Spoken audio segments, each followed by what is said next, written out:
ஸ்ரீமதே ராமானுஜாய நமக. நாலாயிர திவ்ய பிரபந்தம் முதல் 1000 பெரியாழ்வார் பாசுரங்கள் 457 458.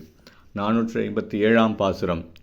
காலுமெழா கண்ண நீரும் நில்லா உடல் சோர்ந்து நடுங்கி குரல் மேலுமெழா மயிர்கூச்சமரா என் தோள்களும் வீழ்பொழியா மாறுகளா நிற்குமென் மனனே உன்னை வாழத் தலைப்பெய்திட்டேன் சேழுகளா நிற்கும் நீள்சுனை சூழ்திருமாலிருஞ்சோலை எந்தாய்.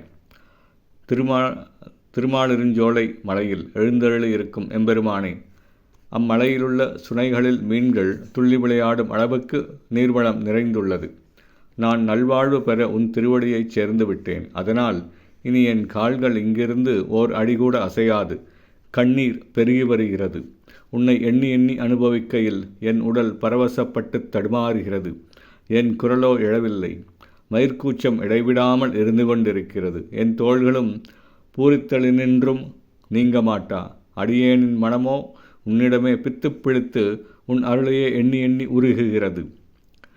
உன் திருவடி பேறு பெற்று அடியேன் சிறந்து வாழ்வு வாழ முடிசூடப் பெற்று மகிழ்ச்சியுற்றேன்.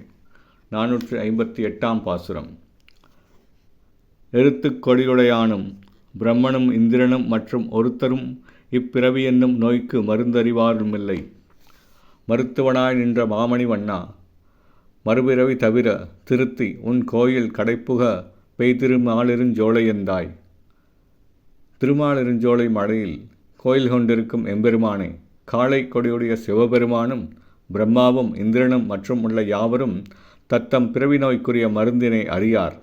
மருத்துவனாய் திகழும் ஆச்சாரியனான மணிவண்ணா, இனியும் மற்றோர் பிறவி நேராதவாறு என்னை திருத்தி அடியேனை உன் திருக்கோயிலின் வாசலில் இருந்து கொண்டு வாழும்படியாக அருள் புரியுமாறு வேண்டுகின்றேன். ஸ்ரீமதே ராமானுஜாய